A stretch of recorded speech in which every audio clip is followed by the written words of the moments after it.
Picture two men approaching the same woman in the same week. The first texts her every morning. He compliments everything she posts on social media. He replies within 30 seconds.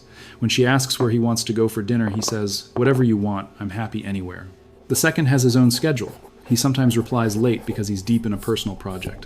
He has clear opinions, suggests specific restaurants, and occasionally disagrees with her gently, but without flinching. You already know how this ends. The woman can't stop thinking about the second man, not because he was playing games, not because he was cold or distant, but because he had something real to lose. He had his own life, and that somehow made his presence feel worth something. Here's the hard truth. Most men never hear attraction isn't something you perform for someone. It's something you become and they feel it. The 7 principles in this article are not manipulation tactics. They are the psychology of how real attraction works, built on research, not recycled dating advice. Apply them honestly, and you'll never have to chase anyone again. Trick number 1. Master the art of presence. We live in the age of distraction. The average person checks their phone 6 times a day. On a date, the mind can be somewhere else entirely, drafting an unanswered email, rehearsing the next clever thing to say, wondering if that notification was important. Which is exactly why genuine presence has become extraordinarily rare, and therefore extraordinarily attractive. Neuroscience shows that the human brain responds powerfully to the feeling of being truly seen and heard. When someone gives you their complete attention, not glancing around, not reaching for their phone, eyes fully on you, the brain releases oxytocin, the hormone of connection and trust. In other words, you don't need to say anything brilliant, you just need to actually be there. But here's the critical distinction. Most men miss presence is not the same as availability. Presence is the quality of your attention when you're there. Availability is always being there, replying instantly, never being busy, having no life outside of her. Excessive availability breeds familiarity. Presence breeds longing. A man who takes a few hours to reply, because he's focused on his work, but who, when you're together, looks you in the eye and remembers every small detail you mentioned last week, leaves a far deeper impression than someone who replies in seconds, but is always half present. So here's what you do. On a first date, put your phone and your pocket screen down, not on the table. When she's talking, resist the urge to prepare your response. Actually listen, then reply. And remember one small detail she mentions and bring it up next time. Almost no one does this, and no one forgets the person who did. Trick number 2. Build a life she wants to be part of. Here's the thing, nobody wants to hear you cannot manufacture attraction from scratch in a single conversation.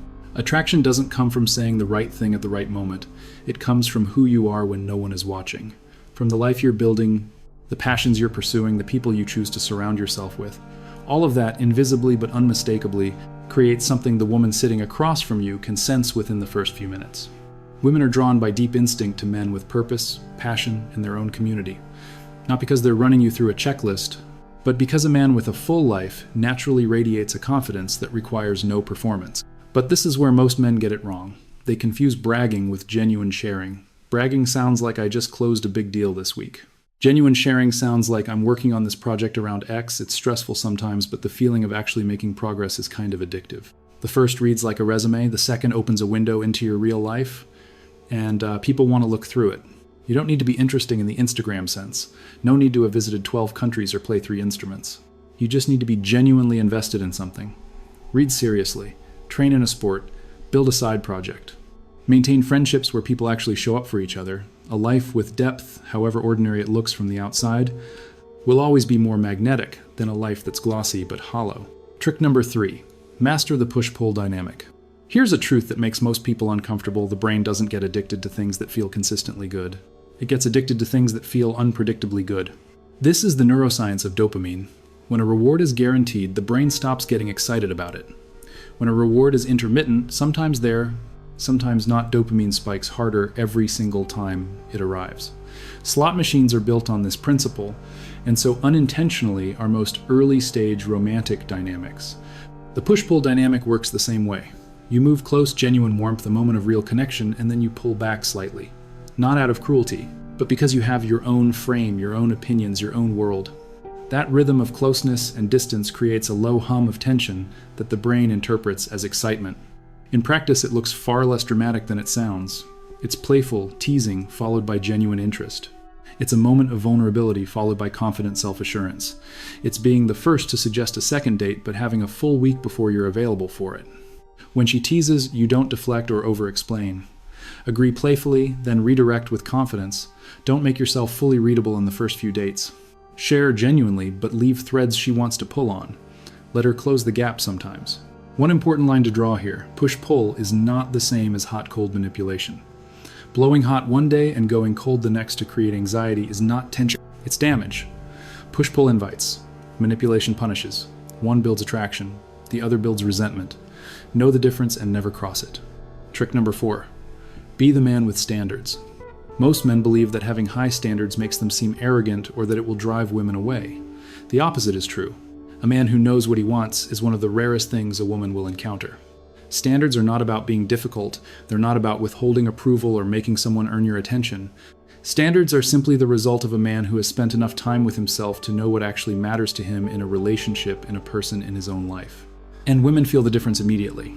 There is a very distinct energy between a man who is relieved that you're interested in him and a man who is genuinely evaluating whether you're right for him. The second man is infinitely more compelling, not because he's playing hard to get, but because he actually has something to offer and he knows it. Having standards also means being willing to express preferences, even small ones. When she asks where you want to eat, pick a place. When you disagree with something she says, say so calmly with genuine curiosity. When something about a potential relationship doesn't work for you, name it early without drama. The paradox of standards is this: the more you genuinely don't need someone to choose you, the more likely they are to choose you, not because you've tricked anyone.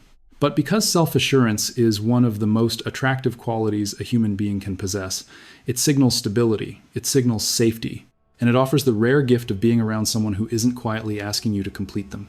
Trick number 5. Control your emotional reactions.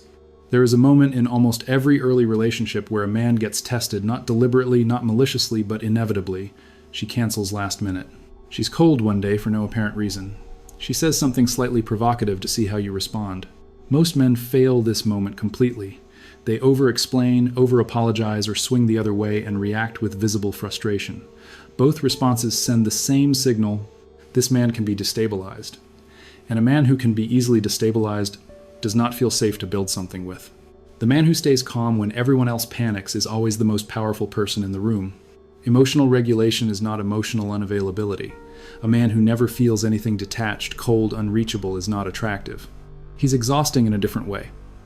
What women actually respond to is a man who clearly feels things, but who chooses how to respond to those feelings. Who can be moved without being swept away? Who can be challenged without crumbling or erupting? The practical application is simpler than it sounds. When something provokes you, a flaky text, an ambiguous comment, a canceled plan, slow down. Don't respond in the heat of the moment. Give yourself the gap between stimulus and response that separates reaction from intention. When she does something that would cause most men to scramble for reassurance, don't scramble. Acknowledge it lightly, stay in your own frame, and let your composure speak. There is nothing more attractive than a man who simply cannot be rattled. Not because nothing affects him, but because he has decided that most things are not worth the energy of falling apart over. Trick number 6. Create memorable experiences, not comfortable routines. Comfort is the slow death of early attraction. When two people settle into a routine too quickly, same restaurant, same dynamic, same conversations, the brain stops paying attention. Not because anything is wrong, but because the brain is wired to notice novelty, not repetition. Familiarity feels safe, but safety at the wrong moment feels boring. Memorable experiences work differently. Neuroscience shows that emotionally charged memories, moments of surprise, laughter, mild adrenaline, genuine first times, bond people more powerfully than any amount of pleasant, predictable time together. The brain tags those experiences with intensity, and it associates that intensity with the person who was there. You don't need to spend a lot of money. You need to spend intention. Suggest the rooftop bar no one knows about instead of the usual spot. Take her somewhere she's never been in a city she thinks she knows. Do something slightly uncomfortable together. A cooking class, a terrible karaoke night, an early morning hike. The shared awkwardness of a new experience creates intimacy faster than 100 smooth, comfortable dates. The key is to be the man who leads, who plans, who shows up with an idea instead of whatever you want to do. That quality, the willingness to create experiences rather than just show up for them, is rarer than it sounds and far more attractive than it gets credit for. Trick number 7. Be genuinely interested, not interesting. Here is the final paradox, and in some ways the most important one. Everything up to this point has been about becoming more compelling as a person. But the single most powerful thing you can do in any interaction is to shift the focus entirely off yourself. Stop trying to be interesting. Start being genuinely interested in her. This sounds simple. It almost never happens. Most people in conversations are waiting for their turn to speak. They're half listening already, loading the next story, the next witty comment, the next impressive detail about themselves, and the person across from them can feel it even if they can't name it. When you ask a real question and actually follow it, when you go 3 layers deep instead of moving on to the next topic, when you remember something she mentioned in passing and come back to it, you give someone the rarest gift in modern social life, the feeling that they are genuinely fascinating to another person. And here is what the research consistently shows: people fall for those who make them feel interesting far more than those who work hard to seem interesting themselves. Because being truly listened to is so uncommon that when it happens, it feels like electricity. The technique, if you can call it that, is simple. Don't ask surface questions. Ask for the feeling behind the fact. Not just where did you grow up, but what do you miss about it? Not just what do you do, but what made you choose that path? Go from fact to feeling to meaning. That's where the real conversation lives. And that's where real attraction is born. The bonus trick, the one that makes all 7 work. Here it is. The thing that ties everything together: none of the 7 principles above will work if you are secretly running them from a place of need. If underneath the composure and the standards and the presence, there is a man who is terrified of rejection, who needs this particular woman to choose him in order to feel okay, she will feel it. Women have extraordinarily well-calibrated radar for that specific frequency of desperation, even when it's hidden behind confident behavior. The real foundation of everything in this article is this: you have to be genuinely all right without her. Not indifferent, not emotionally closed off, but whole. A man who has a life he's proud of, friendships that sustain him, a sense of direction that doesn't depend on anyone else's approval. That man doesn't need to run tricks. The tricks are just the articulation of something he already is. Build that first. Then everything else follows naturally. Final thought. Most men spend years trying to figure out what to say, how to act, what moves to make, but the men who are genuinely magnetic aren't performing anything. They have simply done the work of becoming someone worth being obsessed with. That's the real secret. And now you have it. Pick one of these 7 principles, the one that resonates most right now, and apply it this week. Not all 7 at once. Just one. Done consistently, one principle is enough to change everything.